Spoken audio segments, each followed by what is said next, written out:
என்ன வேணும் ஸ்கூலுக்கு எல்லாமே இங்கிருக்கு. Super Saravana stores, Chennai, Madurai, Kovai.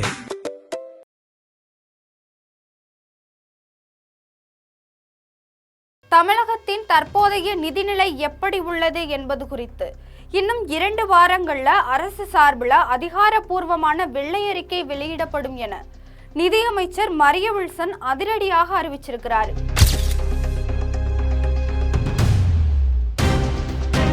கடந்த கால ஆட்சியில மாநிலத்தின் கடன் சுமை மற்றும் வருவாய் இழப்புகள் எந்த அளவில் இருக்கிறது என்பதை பொதுமக்கள் அறிந்து கொள்ளும் வகையில் இந்த அறிக்கை அமையும் என்றும் சொல்லியிருக்கிறார்.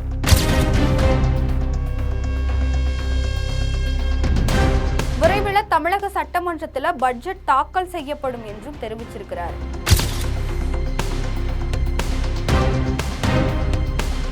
தமிழகத்தின் தற்போதைய நிதிநிலை எப்படி உள்ளது என்பது குறித்து இன்னும் 2 வாரங்கள்ல அரசு சார்பில் அதிகாரப்பூர்வமான வெள்ளை அறிக்கை வெளியிடப்படும் என நிதியமைச்சர் மரிய வில்சன் அதிரடியாக அறிவிச்சிருக்கிறார். மேலும் விரைவிலேயே தமிழக சட்டமன்றத்தில் பட்ஜெட் தாக்கல் செய்யப்படும் என்றும் தெரிவிச்சிருக்கிறார். இது பற்றி பார்க்கலாம் விரிவாக.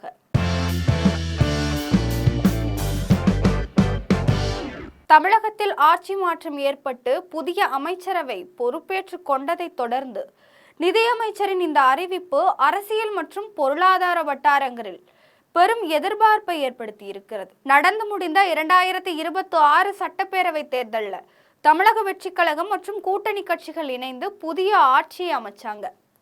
முதலமைச்சர் சி. ஜோசப் விஜய் தலைமையிலான இந்த அமைச்சரவையில் சென்னை RK நகர் தொகுதியில் வெற்றி பெற்ற டாக்டர் என். மரிய வில்சன் புதிய நிதியமைச்சராக அண்மையில் நியமிக்கப்பட்டார். பதவியேற்ற சில நாட்களிலேயே மாநிலத்தின் உண்மையான நிதி நிலைமையை மக்களுக்கு வெளிப்படையாக தெரியப்படுத்த வேண்டும் என்ற நோக்கில் இந்த வெள்ளை அறிக்கை தயாரிக்கும் பணி முடுக்கிவிடப்பட்டிருக்கிறது.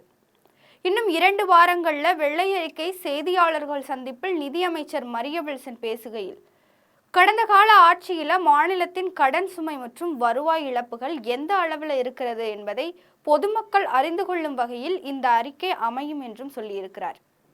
நிதித்துறையின் உயர் அதிகாரிகளுடன் தற்போதைய நிதி நிலவரம் குறித்து ஆலோசனைகள் நடந்து வருகின்றன. அடுத்த 2 வாரங்களுக்குள் முழுமையான தரவுகளுடன் வெள்ளை அறிக்கை பொதுவெளியில் சமர்ப்பிக்கப்படும். விரைவில் தமிழக சட்டமன்றத்தில் பட்ஜெட் தாக்கல் செய்யப்படும் என்றும் தெரிவிச்சிருக்கிறார்.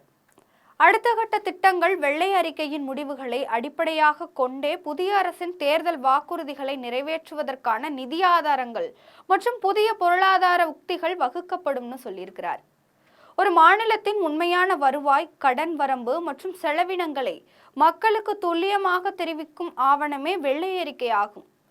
புதிய அரசு தனது முதல் பட்ஜெட்டை தாக்கல் செய்வதற்கு முன்பாக இந்த வெள்ளை அறிக்கையை வெளியிடுவது அடுத்த கட்ட பொருளாதார சீர்திருத்தங்களுக்கு வழிகோலும் என்றும் எதிர்பார்க்கப்படுகிறது. இதுபோன்ற அரசியல் தகவல்களுக்கு ஜெம் தொலைக்காட்சியுடன் இணைந்திருங்கள்.